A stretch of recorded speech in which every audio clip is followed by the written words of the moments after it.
Shri N K Premendran M പിയും നമ്മോടൊപ്പം തത്സമയമുണ്ട്. ശ്രീ എൻ കെ പ്രേമേന്ദ്രൻ, താങ്കളും ഛത്തീസ്ഗഡ് സന്ദർശിച്ച ജനപ്രതിനിധിയാണ്. ഇവിടുത്തെ കന്യാസ്ത്രീകളുമായി സംസാരിച്ചതാണ്. അവർ ജയിലിൽ അനുഭവിച്ചത് എന്താണ് നേരിട്ട് കണ്ടതാണ്. ഇപ്പോൾ ആ പെൺകുട്ടികൾ നടത്തിയിരിക്കുന്ന വെളിപ്പെടുത്തൽ, അതാണ് ഇപ്പോൾ റിപ്പോർട്ടിലൂടെ പുറത്തു വന്നിരിക്കുന്നത്.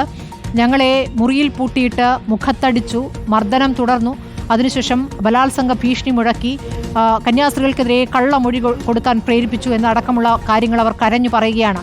അവരുടെ പരാതിയിൽ ഇതുവരെ കേസ് എടുത്തിട്ടുമില്ല. ഈ ആക്രമണത്തിനൊക്കെ നേതൃത്വം നൽകിയ ജ്യോതി ശർമ്മ അവിടെ ഇപ്പോഴും അവരുടെ പ്രവർത്തനവുമായി തുടരുകയും ചെയ്യുന്നു. ശ്രീ എൻ കെ പ്രേമേന്ദ്രൻ, നിങ്ങൾക്ക് രാഷ്ട്രീയ നേതാക്കൾക്ക് നേതൃത്വത്തിന് എന്ത് ചെയ്യാനാകും? ഈ കാര്യം വളരെ വ്യക്തമായി ബോധ്യമുള്ളതായിരുന്നു. ആൾക്കൂട്ട വിചാരണയായിരുന്നല്ലോ റെയിൽവേ സ്റ്റേഷനിലും അവിടെ പോലീസ് സ്റ്റേഷനിലും നടന്നത്.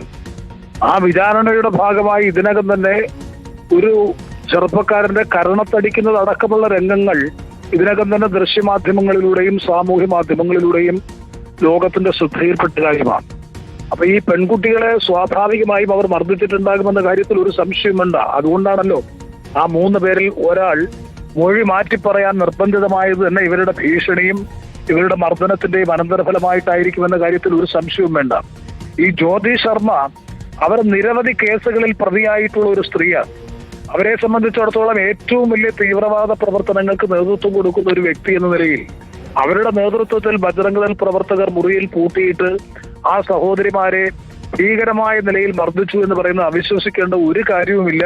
അത് ചെയ്തിട്ടുണ്ടാകാം, ഒരു സംശയവും വേണ്ട.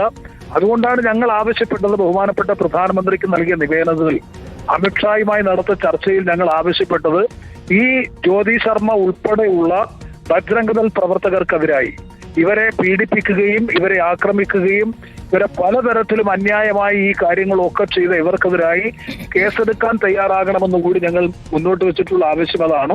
അതിന്റെ അടിസ്ഥാനപരമായ കാരണം ഈ പ്രവർത്തനങ്ങൾ പൂർണ്ണമായും നിയമവിരുദ്ധമായ ആൾക്കൂട്ട വിചാരണയിലൂടെയായിരുന്നു ഈ പ്രിയപ്പെട്ട 2 കന്യാസ്ത്രീ സഹോദരിമാരെ കൽത്തുറുങ്കിലടയ്ക്കാൻ അവരോടൊപ്പം വന്ന 3 പേരെയും കൈകാര്യം ചെയ്യാൻ വേണ്ടി ഇവർ തയ്യാറായത് എന്ന കാര്യത്തിൽ ഒരു സംശയവുമില്ല. ഇതിലിപ്പോൾ പെൺകുട്ടികൾ പറഞ്ഞതിന്റെ അടിസ്ഥാനത്തിൽ കേസ് എടുക്കണം എന്നുള്ള കാര്യത്തിൽ കൂടി നിങ്ങൾ രാഷ്ട്രീയ നേതൃത്വം അതിലൂന്നില്ലേ? തീർച്ചയായും അവർക്ക് എല്ലാവിധമായ സഹായവും സംരക്ഷണവും രാഷ്ട്രീയ നേതൃത്വം UDF എന്നുള്ള നിലയിൽ ഞങ്ങൾ നൽകും.